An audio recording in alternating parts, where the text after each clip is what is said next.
कवि प्रथा प्रथा किनारीकृत आवाजको पक्षमा पक्षमा पक्षमा। नमस्कार। कार्यक्रम उपत्यकाको सेरोफेरोको प्रतीक्षामा रहनुभएका आदरणीय श्रोताहरूलाई आजको अङ्कमा म सीबी आचार्यको स्वागत छ। कार्यक्रम उपत्यकाको सेरोफेरो ललितपुर जिल्ला विकास समिति र इसिआर एफएम 104.2 मेगाहर्जको संयुक्त प्रस्तुति हो। आज हामी विशेष अतिथिसँग साक्षात्कार गर्नेछौँ आवाजको माध्यमबाट। एकजना अतिथि हुनुहुन्छ, उहाँको बारेमा उहाँकै मुखबाट हामी धेरै कुराहरू सुन्नेछौँ र विशेष गरी नेपालको साहित्य र सांस्कृतिक आन्दोलन र त्यसले जनतामा पारेको प्रभाव अनि राजनीतिक क्षेत्रमा त्यसले दिएको एउटा ब्याकअप भन्छ नि, अनि अहिलेको नेपाली राजनीतिक आन्दोलन कता गइरहेको छ र नेपाल यो राष्ट्रको अस्तित्वमाथि प्रश्न चिन्ह खडा भएको हो। यी र यस्ता महत्त्वपूर्ण सवालहरूमा आजको बसाइमा हामी कुराकानी गर्नेछौँ। युवा व्यक्तित्व हुनुहुन्छ र उहाँ सांस्कृतिक र साहित्यिक आन्दोलनमा अनवरत रूपमा लागिरहनु भएको एकजना स्रष्टा र समालोचक पनि हुनुहुन्छ। ओमकारजी, कार्यक्रम तपाईँलाई स्वागत छ। हजुर, धन्यवाद सञ्चालकज्यू र प्रविधिक मित्र दुवैजनालाई। सन्चै हुनुहुन्छ? सन्चै छु, आजको दिनसम्म सकुशल नै छु। तपाईँलाई मैले केही पृष्ठभूमिमा भने होइन, तपाईँले सांस्कृतिक आन्दोलनका योद्धा भन्ने कि साहित्यिक आन्दोलनका प्रणेता भन्ने कि? सांस्कृतिक आन्दोलनको एउटा सिपाही भन्न रुचाउँछु म आफूलाई। र वर्तमान परिवेशमा आइरहेको यो सांस्कृतिक आन्दोलन चाहिँ विभिन्न किसिमको यस्ता इँटाहरूद्वारा चाहिँ निर्मित भएको छ। इँटाहरू मध्ये म आफूलाई पनि एउटा इँटाको रूपमा प्रस्तुत गर्न चाहन्छु। र हिजो जुन किसिमको सांस्कृतिक अभ्यास गरिन्थ्यो, आज त्यो सांस्कृतिक अभ्यासमा केही परिवर्तन भएको छ। जस्तो हिजो अस्तिका दशकहरूमा चाहिँ एउटा भक्तिवादी, एउटा स्तुतिवादी, एउटा तदर्थवादी, एउटा पलायनवादी, एउटा संस्कृतिको चाहिँ जगजगा रहेको अवस्थामा पछिल्लो यो जनयुद्धले सृजित गरेको नयाँ यथार्थको धरातलमा चाहिँ अहिले त्यो किसिमका संस्कृतिहरू जनताको तहमा पुगेका छन्। जनताको स्तरबाट जनताका पीडा, मार्का र बलिदानका कथाहरूलाई समेटेर एउटा नयाँ उचाइमा, एउटा नयाँ यथार्थ बोध सहित अहिलेको हाम्रो सांस्कृतिक आन्दोलन चाहिँ अगाडि बढिरहेको छ भन्ने कुरा चाहिँ म ठान्दछु। र यही प्रसङ्गमा अथक कर्मठ एउटा सिपाहीको रूपमा म आफूलाई चिनाउन चाहन्छु। 12-13 वर्षको अवस्थामा नै एउटा के साहित्यिक एउटा सांस्कृतिक फाँटमा केही अभिरुचि जागेको हुनाले त्यो बेला त्यस्तै किसिमको एउटा हुइन थियो, एउटा प्रसङ्ग थियो, एउटा परिवेश थियो। त्यही अवस्थालाई पनि मैले पनि मूर्तिकरण गर्दै आफ्नो नामको पछाडि चाहिँ प्रथा लेख्ने चाहिँ एउटा अभ्यास गरेँ र त्यो प्रथा लेख्दै लेख्दै लेख्दै अहिलेसम्म पनि यो एउटा सांस्कृतिक फाँटमा आफूलाई चिनाउने नामको रूपमा चाहिँ मैले त्यही शब्दलाई चाहिँ प्रयोग गर्दै आइरहेको छु। तपाईँले 12-13 वर्षको उमेरमा तपाईँले प्रथा लेख्नुभयो, त्यो एउटा हुइम थियो। हजुर, त्यो एउटा जागरण थियो। हजुर, त्यो एउटा अभियान थियो। हजुर, अब चाहिँ के भन्नुहुन्छ त्यसलाई सैद्धान्तिक रूपमा? अहिले चाहिँ प्रथा भनेको चाहिँ यो हो र म यसलाई यो कारणले झुन्डिरहेको भनेर तपाईँ यसलाई दार्शनिक व्याख्या गर्न सक्नुहुन्छ? होइन, पक्कै पनि यसको पछाडि चाहिँ एउटा ठुलो दार्शनिक व्याख्या गर्न पनि म सक्छु। प्रथा शब्दले चाहिँ एउटा नयाँ सिस्टम, नयाँ परिवेश, एउटा नयाँ ट्रेन्डलाई बसाउने कुरोलाई चाहिँ इङ्गित गर्छ। त्यसैले म पनि यो पुरातन संस्कृति, पुरातन मूल्य, पुरातन मान्यतालाई समूल रूपमा नष्ट गरेर एउटा नयाँ मान्यता, एउटा जनताको स्तरमा चाहिँ जान सक्ने एउटा चाहिँ मान्यता, जनजीविकासँग सरोकार राख्न सक्ने एउटा सांस्कृतिक धरातल बसाउने अभियानमा चाहिँ लागेको हुनाले यो प्रथाले पनि त्यही किसिमको एउटा नयाँ प्रथा जन्माउँछ। नयाँ प्रथा नयाँ सिस्टममा चाहिँ आम जनतालाई, श्रमजीवी जनतालाई, मुक्तिकामी जनतालाई डोर्याउँछ भन्ने अर्थमा यस शब्दलाई व्याख्या गर्न सकिन्छ। त्यसैले म यो शब्दलाई चाहिँ सैद्धान्तिक रूपमा चाहिँ पुष्टि भएको ठान्दछु। तर एउटा कुरा नि, तपाईँले यो प्रथाको दार्शनिक पुट दिएर सैद्धान्तिक मलम लगाएर यो शब्दलाई तपाईँले न्याय गर्न खोज्दै पनि जो शब्द अथवा भाषाका विद्यार्थी छन्, ज्ञाता छन्, तिनीहरूमाथि पनि त मतलब तिनीहरूको यो प्रथा भन्ने शब्दको अर्थ जुन बुझाइ छ त्यसमाथि पनि त केही प्रश्न चिन्ह खडा भयो नि? होइन, यसमा यस्तो छ, इतिहासमा पनि क्रमभङ्ग हुन सक्छ।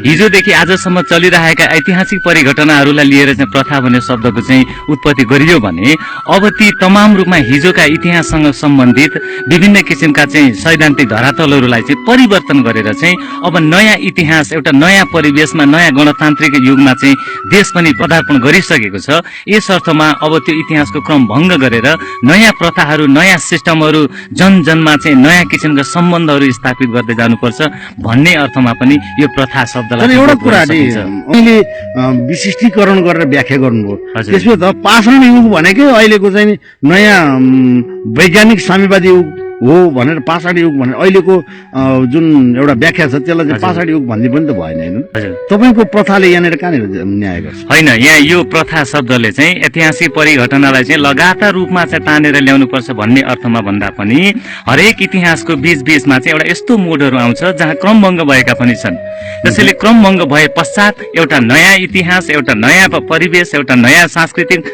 मूल्यबोध चाहिँ विकसित भएर चाहिँ आएको हुन्छ त्यही ढङ्गबाट म पनि पुरातन एउटा अन्धविश्वासमा आधारित रूढिवादमा आधारित अभौतिकवादमा एउटा पलायनवादमा एउटा विसर्जनवादमा एउटा अन्धवादमा आधारित संस्कृति मूल्य मान्यताको विरुद्धमा चाहिँ उभिएको छु यस ढङ्गबाट विश्लेषण गर्दाखेरि अब एउटा वैज्ञानिक चेतनामा आधारित जनजनको जीविकासँग आधारित र एउटा गणतान्त्रिक मूल्य र मान्यतामा आधारित एउटा नयाँ नेपालको चाहिँ एउटा छुट्टै संस्कृति छुट्टै संस्कार बन्नुपर्छ जसले समूल रूपमा चाहिँ जनताको चाहिँ पीर व्याथा पीडा मार्काहरूलाई चाहिँ यसले उजागर गर्न सक्नुपर्छ र त्योसँग प्रत्यक्ष सम्बन्ध राख्न सक्नुपर्छ भन्ने अर्थमा चाहिँ मैले लिएको छु त्यसैले यस प्रथा शब्दलाई चाहिँ यो सैद्धान्तिक धरातलमा विश्लेषण गर्दा उपयुक्त हुन्छ जस्तो ओंकारजी अब हामीसँग एकदम छोटै छ तपाईले एकदम छोटो उत्तर एकदमै एक शब्दमा उत्तर दिनु होला तपाई कहाँ जन्मनुभयो म पूर्वी अञ्चलको पनि सुदूर दक्षिणी जिल्ला झापा जिल्लाको राजगढ भन्ने गाविस छ त्यो ठाउँमा म जन्मेको हुँ आदरणीय श्रोता आज हामी एकजना अत्यन्त युवा प्रखर व्यक्तित्व जो सांस्कृतिक र साहित्यिक आन्दोलनमा लागिरहनु भएको छ र प्रगतिवादी आन्दोलनको नेतृत्व पनि गरिरहनु भएको छ र उहाँ आफूलाई एउटा नेपालको वैज्ञानिक सांस्कृतिक आन्दोलनको एउटा इटा सम्झनुहुन्छ उहाँसँगका थप उत्तेजक कुराकानी हामी लिएर आउने नै छौँ अहिले नै भने प्राविधिक मित्र कृष्ण हरिजीले छोटो ब्रेकमा जाने सङ्केत गर्नुभएको छ त्यसपछि हामी कुराकानीलाई निरन्तरता दिनेछौँ कहीँ पनि नजानु होला नेपालका विश्व सम्पदाहरूलाई तपाईँ संस्कृति कर्मीको हिसाबले के कसरी सूचीकृत गरिनु पर्दथ्यो गरिएको छ र गरिनेछ यसबारेमा छोटो आकाश पार्नु अब विश्व सम्पदा भन्नाले एउटा कुनै पनि राष्ट्रको चाहिँ एउटा अन्तर्राष्ट्रिय गौरवको विषयवस्तु हो र यो विश्व सम्पदालाई संरक्षण जगेर्ना र सम्वर्धन गर्नको लागि आम रूपमा जनस्तरबाट जनताहरूले चाहिँ रगत बगाएका छन् जनताहरूले चाहिँ पसिना बगाएका छन् र जनताहरूको अथक मेहनतबाट चाहिँ यस्ता सम्पदाहरू चाहिँ सुरक्षित रहेका छन् यति हुँदाहुँदै पनि सरकारले चाहिँ यसमा चाहिँ ठोस एउटा कार्ययोजना सहित यी सम्पदाहरूलाई संरक्षण र जगेर्ना गर्नको लागि खासै ठुलो पहल कदमी नलिएको जस्तो हामीलाई भान हुन्छ कमसेकम मलाई चाहिँ त्यस्तो प्रतीत हुन्छ जनस्तरबाट गरिएका सम्पूर्ण प्रयासहरू चाहिँ त्यो अवस्थामा मात्रै सार्थक हुन्छन् जब चाहिँ सरकारले राष्ट्रिय स्तरबाटै ती जनताका प्रयासहरूलाई चाहिँ विश्लेषण गरेर चाहिँ एउटा ठोस कार्यनीति चाहिँ तर्जुमा गर्छ र अन्तर्राष्ट्रिय स्तरमा चाहिँ आफ्नो गौरवको रूपमा चाहिँ प्रस्तुत गर्न जतिखेर सरकार सफल हुन्छ त्यतिखेर मात्रै हाम्रा यी सम्पदाहरूको चाहिँ अक्षुण रूपमा चाहिँ संरक्षण सम्वर्धन विकास र उन्नति हुन सक्छ र यो पक्कै पनि राष्ट्रिय गौरवका विषयवस्तुहरू हुन् यसमा चाहिँ जनस्तरबाट सरकारी स्तरबाट चाहिँ भरमग्दो प्रयास हुनु चाहिँ नितान्त आवश्यक ठान्छु म अब हामी कुराकानी धेरै गरेका छौँ प्रथाजी तपाईँ एकजना साहित्य स्रष्टा पनि हुनुहुन्छ हजुर कविता धेरै लेख्नु म कविताहरू लेख्छु हाइकुहरू लेख्छु गीतहरू लेख्छु बाल कविताहरू लेख्छु अङ्ग्रेजी नेपाली दुवैमा लेख्ने गर्छु त्यसरी लेख्नुहुन्छ हजुर यो कुराकानीको एउटा मेहेरो जुन छ हजुर त्यसलाई क्रमभङ्ग तपाईँकै शब्दमा हजुर क्रमभङ्ग गरेर एउटा कविता सुनाइदिनुहोस् छ मैले यहाँ ल्याएको छु र कविताको शीर्षक छ सपना सोपान जब दिनहरू बुढ्यौलिन्छन् र ढल्न थाल्छन् भिरहरूबाट कोलम्बिया विमान झैं त्यही बेला चाँदनी दीप्तिले नुहाइरहेकी मन्जरी जस्तै वनकुसुमका उमङ्गहरू उडेर बिस्तारै टुसाउँछन् पेरिसका मखमली सपनाहरू आइफल टावरका आकाश गङ्गाहरूमा आहा कति मृदुल हुँदा हुन् ती पल्लवीका पलहरू कति कति स्वर्णिम हुँदा हुन् ती मूर्छनाका निमेषहरू कति प्रिय लाग्छन् हगी गाँस बेगरका यी रसादित सपनाहरू काश सपनाहरू विपना भइदिएको भए कस्तो अचम्म शैशवी मरुधान सपना बाँच्दो रहेछ एउटा एउटा सिङ्गो घण्टा घर फनफनी सपना घुम्दो रहेछ निस्लोट डस्ट ह्याज जस्तै कालो इतिहास ओर्लेपछि दरबारका कालीमा भित्र मार्टिन लुथरका सन्तानहरू सपना नागरिक बाँच्दा रहेछन् म विवश छु सपनाहरू चपाएर अघाउन मेरो शैल शिरमा सपनाहरू छर्छन् बेबिलोनियाका मालीहरू हो हो सुदामा, मैले सपनाहरू सिएर लागेको छु। कठपुतलीहरूलाई विपना दिएर निस्सा दिन म केवल सपनाहरू नै जिउने गर्छु। एउटा एउटा भयानक विस्फोट अजमाउँदै जो जनयुद्ध हुन सक्छ। हस्, धन्यवाद। अब तपाईँले एउटा कुरा भन्नुभयो, संस्कृति भनेको के हो? वास्तवमा संस्कृति भन्ने शब्दावलीलाई विभिन्न रूपमा व्याख्या गरिएको पाइन्छ र यसको वैज्ञानिक रूपमा यसलाई व्याख्या र विश्लेषण गर्ने हो भने संस्कृति भन्नाले जनजनका पीडा, जनजनका चाहिँ वेदनाहरू, जनजनका चाहिँ श्रम र कलाका चाहिँ निर्माणहरू, यसलाई चाहिँ एउटा समष्टिगत रूपमा राष्ट्रिय एकीकरणको रूपमा बुझ्ने एउटा विषय वस्तुलाई नै संस्कृति मान्न सकिन्छ। अब अलिकति तपाईँकै कविताको विश्लेषण गरौँ। यहाँ तपाईँले दोस्रो पाउमा भन्नुभएको छ, आहा कति मृदुल हुँदा हुन् ती पल्लवीका पलहरू, कति स्वर्णिम हुँदा हुन् ती मूर्छनाका निमेषहरू, कति प्रिय लाग्छन् अघि घाँस बेगारका यी रसादित सपनाहरू। काश सपनाहरू विपना भइदिएको भए। भन्ने नेपाली शब्दको नेपालीमा के अर्थ हो? यसले चाहिँ विरोधाभासपूर्ण अर्थ बोक्छ जस्तो मलाई लाग्छ। माथिको चाहिँ कविताको अंशमा चाहिँ एउटा सपनासँग मान्छेहरू चाहिँ बग्दै गएको छ र सपना कहिले पनि विपना हुँदैन जबसम्म चाहिँ मूर्तिकृत गर्न सकिँदैन, अर्थात् सचेतनापूर्ण चाहिँ अभ्यास गरिँदैन स्तरबाट अर्थात् आफैबाट पनि, तबसम्म सपनालाई चाहिँ मूर्तिकृत गर्न सकिँदैन। सपनाहरू सधैँ सुन्दर हुन्छन्, त्यसैले मान्छेले सपनामा सोचेका कुराहरू विपनामा चाहिँ मूर्तिकृत गर्नको लागि उसको मेहनत चाहिन्छ। त्यसैले मेहनत नगरिकन मान्छेले जुन सपना देख्छन् त्यसमा चाहिँ भुलभुलाइमा चाहिँ रमाउँछन्। त्यसैले हरेक सपनाहरू चाहिँ मूर्तिकृत हुँदैनन् भन्ने अर्थमा चाहिँ मैले त्यो। तपाईँ संस्कृति कर्मी हुनुहुन्छ नि? हजुर। अनि यहाँ भन्ने गरिन्छ शहीदको सपना र भन्ने गरिन्छ गिरिजाको सपना, भन्ने गरिन्छ कृष्ण प्रसाद भट्टराईका सपना। के मान्छेले सपना देख्छ कि विपनामा सके जति गरेर छोड्छ? हरेक कुराहरू सपनाबाट नै सुरुवात हुन्छन् जस्तो लाग्छ। सपनालाई तपाईँ अविधा अर्थमा लिनुहुन्छ, लाक्षणिक अर्थमा? लाक्षणिक अर्थमा लिनुहुन्छ भने त त्यो फेरि छलफलको विषय रह्यो। हजुर। अविधा अर्थमा लिनुहुन्छ भने त सपनाको त कुनै जग हुँदैन नि त, सपना त आकाशमा उड्छ। हजुर। जमिन बिनाको कुनै खेती हुन्छ कहीँ? तपाईँ सपना तपाईँ एउटा प्रगतिवादी के अरे संस्कृतिको निर्माण गर्दै हुनुहुन्छ, तर तपाईँ सपनाको खेती गरेर जुन जगबिन सपनाको खेती गरेर तपाईँ दौडिरहनु भएको छ भने जनतालाई के सन्देश दिनुहुन्छ? होइन, मैले त्यो यो सपना सोपान कवितामा सपनालाई चाहिँ बढाइ चढाइ गरेको छैन। अहिलेसम्म मान्छेहरूको चाहिँ मनमा परेको सपना जुन शब्द छ, यो सपनाप्रति मान्छेहरूको आम रूपमा जुन धारणा छ, त्यो धारणालाई चाहिँ एउटा व्यङ्ग्यात्मक तरिकाले चाहिँ मैले अन्तिममा टुङ्ग्याएको छु। सपना देख्नु ठुलो कुरो हुँदैन र सपनालाई मूर्तिकृत गर्नको लागि आफ्नो स्तरबाट चाहिँ भरमग्दो प्रयास गरिएको हुनुपर्दछ।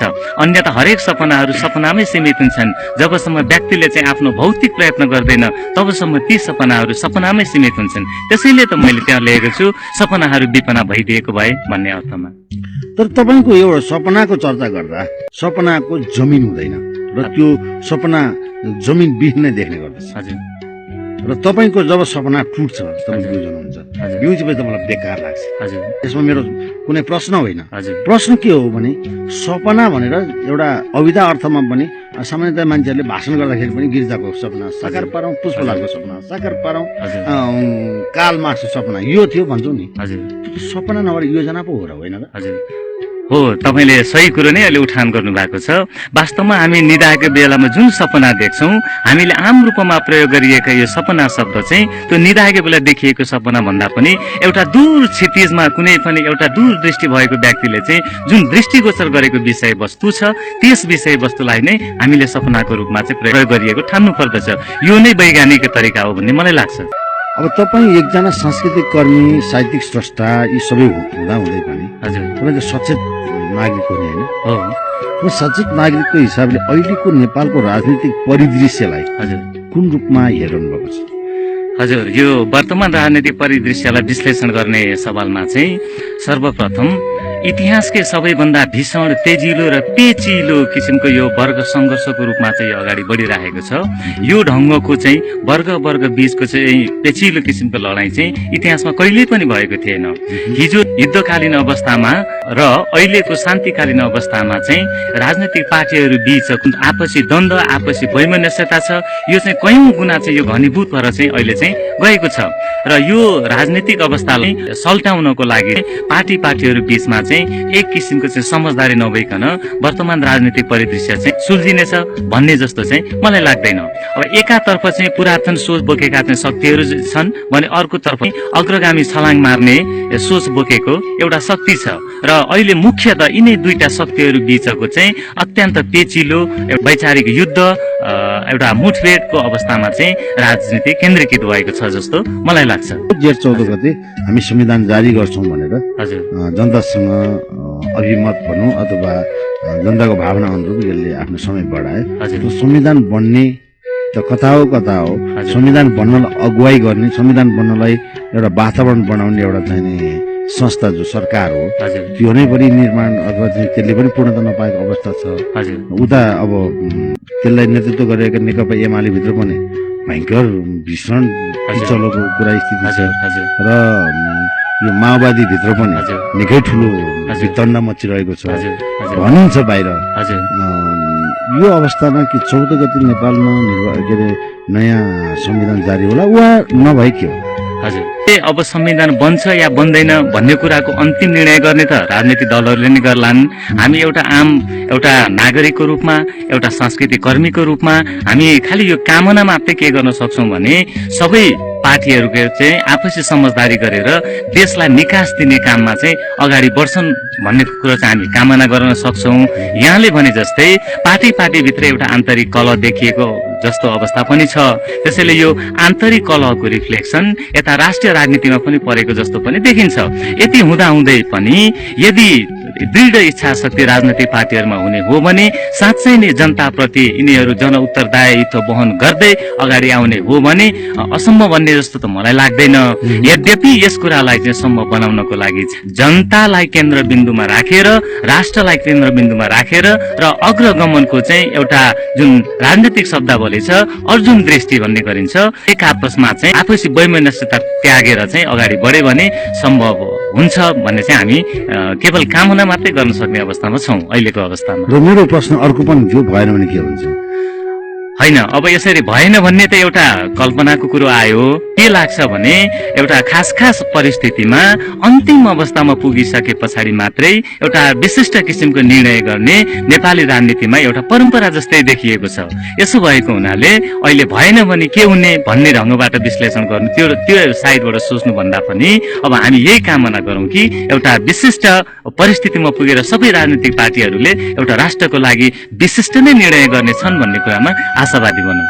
तपाईले भन्नुभयो जस्तो विशिष्ट निर्णय गर्नाले के जनताको स्थितिलाई सामान्यकरण गर्न सक्छ त्यसले? होइन, जनतामा त विभिन्न किसिमका समस्याहरू चाहिँ दिनानुदिन बढिरहेका छन्। राष्ट्रिय अस्मितामाथि चाहिँ वैदेशिक हस्तक्षेप बढिरहेको छ। जनताका दैनिक गुजाराका कुराहरूमा चाहिँ समस्याहरू थपिएकै छन्। शान्ति सुरक्षाको सवालमा पनि सरकार कमजोर बनिराखेको छ। आपसी सहमतिद्वारा चाहिँ एउटा निर्दिष्ट लक्ष्य चाहिँ निर्धारण गर्दैमा यी सम्पूर्ण समस्याहरू समाधान हुन्छन् भन्ने कुरो मेरो रहेन। कुरो यति मात्रै हो कि एउटा मूल मिसनमा चाहिँ सम्पूर्ण राज्य सत्ता राज्य शक्ति जुन राजनीतिक शक्तिहरू छन् यिनीहरू केन्द्रीकृत भयो भने अन्य तपसिलमा रहेका चाहिँ समस्याहरूलाई समाधान गर्नको लागि चाहिँ केही राहत मिल्छ कि भन्ने चाहिँ म आशा राख्दछु। तपाईसँग एउटा कविता देखिरहेको छु, उदात्त पहाड र यमुना। हजुर, यो कविता एकचोटि हाम्रो श्रोताहरूलाई सुनाउनु। हवस्, धन्यवाद। यो कविताको शीर्षक छ उदात्त पहाड र यमुना। यमुना जसले वैंशका संवेदनाहरू आस्थाका छातीभरि घोप्ट्याएकी थिइन्, निर्दिष्ट लक्ष्यका देउरालीहरूमा पिरतीको मिठो भविष्य रोपेकी थिइन्। नसोच्दै आज उदात्त प्रवेगमा गर्ल्याममा ढलेर बिस्तारै निदायो उनको पहाड र निर्जन निहारेका वरिपरि झल्यास बिउजियो एउटा इतिहास। तर कस्तो अचम्म, एउटा विकराल प्रत्युत्पादन झैं सेतीका बगरहरूमा भासिँदै गरेका उनका भविष्यहरू, काला पत्थरका चट्टानहरूमा फोरिँदै गरेका उनका सपनाहरू अलिक पर ठिङ्ग उभिएर निर्जीव राष्ट्र झैं टुलु हेरिरहेछ लाचार वर्तमान। तिम्रो पहाड सही दुखेर म देश बाँच्न पाएको छु। साँच्चै यमुना तिमीले गर्व बोक्दै गर्दा म कायर सहर हुर्कँदै थिएँ। छातीभित्र तिमी काला पानी चसक्क बिजिरहँदा म घरभित्रै अंश बन्डाको शीत युद्ध लड्दै थिएँ।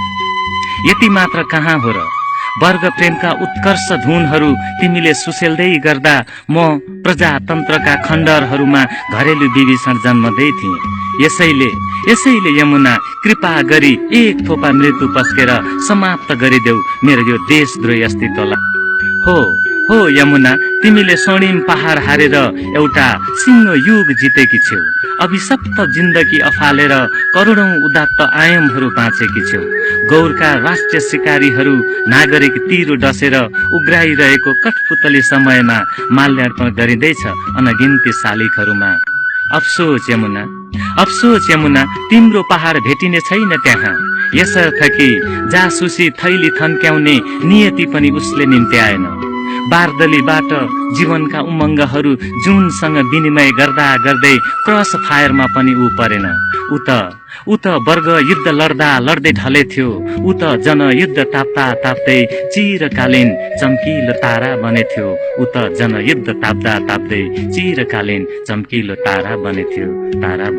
धन्यवाद।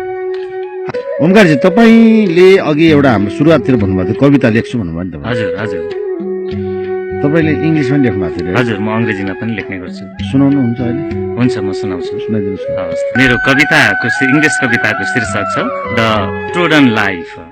Here and there appears an innocent child, faded with the trodden life and devoid hand. For him no one ever stands a merciful mind. Isn't it strange to face him in this land? Weak and lanky fellow with appealing eyes, even the God-caused who do love him ills. Ever drought and spirally grown up in size, with death agony exerts for a bit of meals. The legged cripple stretches in the sunlight. Gawky nobles stab him every day and hour. Of course, a riot for him, fierce and straight. A cursed life just fused and bitter and sour. Oh Almighty, do declare a long crusade against the inhumanity and its estuary. Indeed, it has famished the colonnade. Hence, let it down for countless of century. धन्यवाद।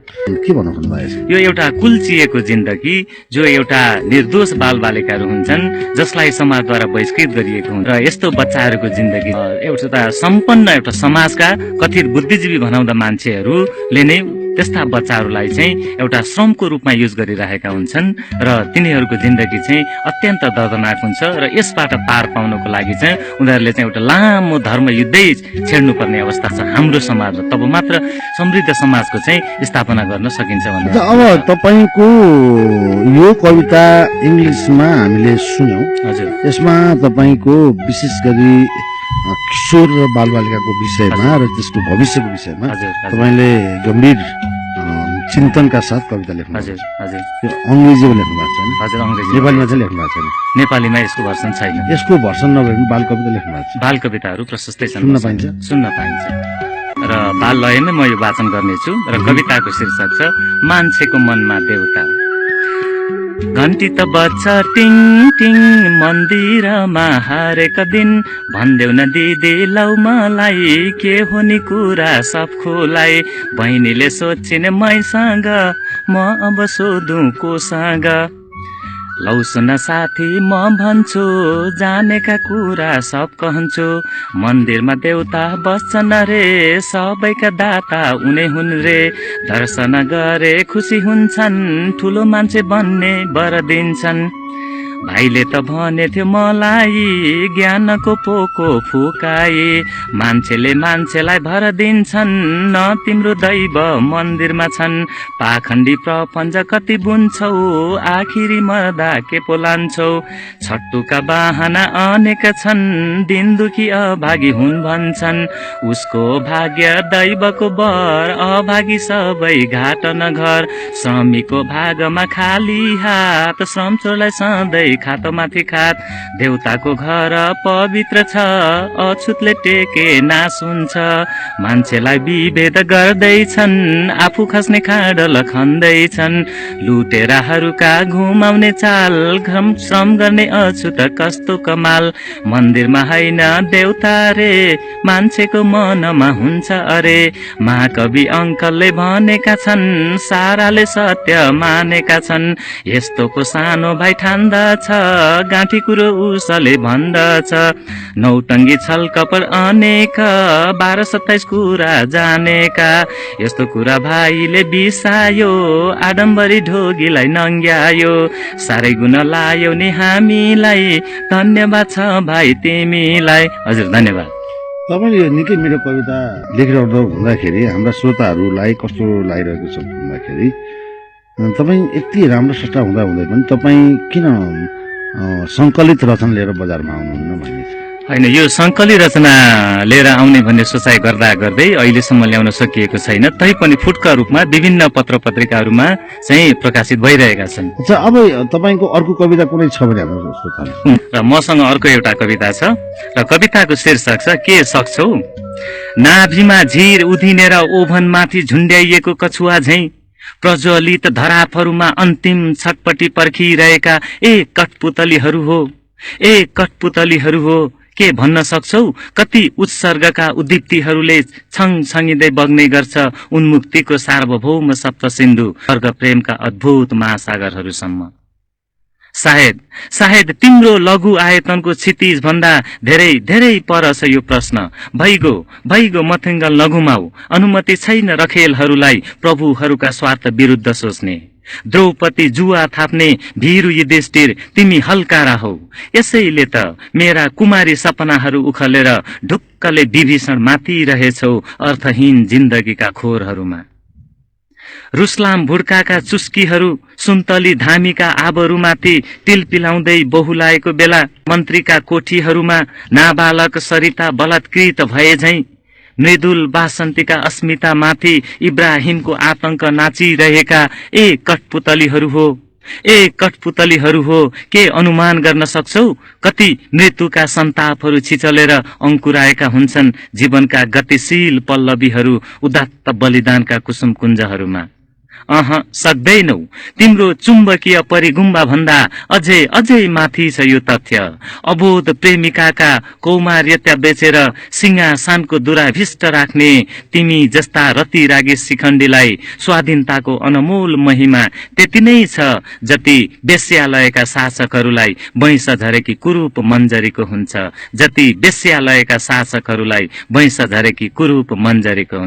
हस्त धन्यवाद। तपाईले यति एउटा सुन्दर संस्कृतिको अपेक्षा गरेर आफ्ना भावनाहरूलाई कवितामा उन्नु भएको छ हैन र पात्रगत रूपमा भन्नु पर्दाखेरि ती व्यक्तित्वहरू तपाईले हेर्नु भएको छ। हजुर हेरिरहेको छु। त्यो संस्कृति के नेपालको तपाईले भने जस्तै सुन्दर शान्त र समृद्ध नेपालका लागि उपयोगी छ वा उनीहरूको जीवनशैलीले यसलाई खण्डन गरिरहेका छन्? हजुर अत्यन्त सान्दर्भिक प्रश्न उठाउनु भएको छ यहाँले। वास्तवमा अहिले भनेको वैचारिक समस्या नै हो सांस्कृतिक आन्दोलनमा मूलभूत रूपमा भन्दा वैचारिक समस्या नै हो। विचार आदर्श र दर्शन एकातिर छ तर उसको व्यवहार चाहिँ अर्कोतिर गइरहेको अवस्था पनि हामीले देखेका छौँ। सफल सांस्कृतिक कर्मीले आफ्नो आचरणलाई पनि सर्वहाराकृत गर्न सक्यो भने मात्रै उसलाई एउटा मोडेलको रूपमा आम जनताले चाहिँ मान्नेछन् र यस ढङ्गबाट मात्रै ऊ स्थापित हुनेछ। त्यसैले यो एउटा पक्ष त्यही तिल मिलाएको हो कि कतै खण्डित बन्न थालेको हो कि भन्ने किसिमका लक्षणहरू चाहिँ प्रशस्तै हामी देख्न पाउँछौँ अहिले। आदरणीय श्रोता, हामी आजका अतिथिलाई हामीले विदा गरिसकेका छैनौँ, नआत्तिनु होला। उहाँ आफ्ना कविताहरू वाचन गर्नुहुन्छ र उहाँको कविताको आवाज छोड्दै म सीबी आचार्य र हाम्रा प्राविधिक मित्र कृष्ण हरि जी चाहिँ विदा हुन्छौँ। हस्त।